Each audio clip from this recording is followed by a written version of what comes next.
Good morning, Vietnam. This is the Dawnbuster.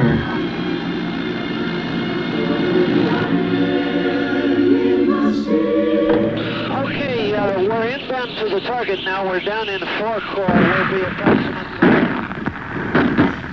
Esto demuestra poca conciencia política. Alors Futuropolis, c'est la première librairie spécialisée en bande dessinée ou ce qu'on appelait la figuration narrative. C'est un lieu public et c'est ça qui est génial dans une librairie. Et chacun peut rentrer, c'est un endroit public. Et c'est là que on rencontre, sans les convoquer, c'est des gens qui viennent curieux, des Italiens, c'est Fellini qui vient avec Mastroianni parce qu'il s'intéresse au Topolino, les fumetti, etc. Et puis il vient voir.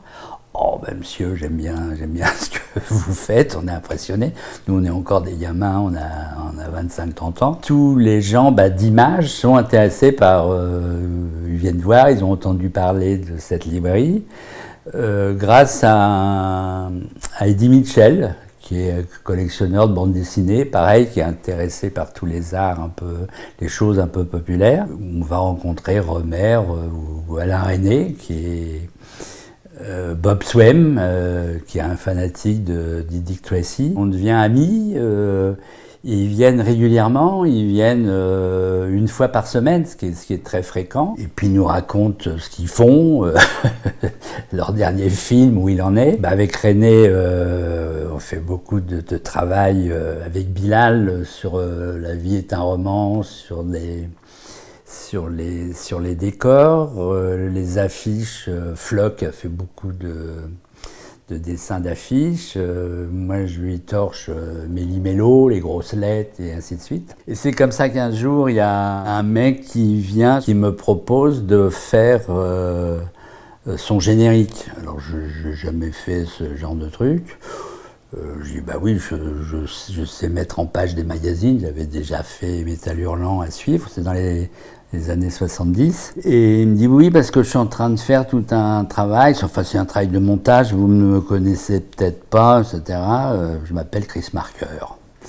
Bon, la jetée. Et c'est ma première expérience. Je dis, j'ai jamais fait. Il me dit, non, mais raison de plus. Vous allez me faire le carton, l'image de mon film pour faire le générique ou le catalogue de lancement et tout ça. Il me dit, ce qui m'intéresse, c'est que vous m'écriviez, vous me dessiniez, le fond de l'air est rouge. Je fais un truc, tout ce qu'il y a de plus banal en Helvetica, mais enfin avec un rouge sur noir très, très dur. Et puis je remplis le haut de rouge, j'en fais un rond.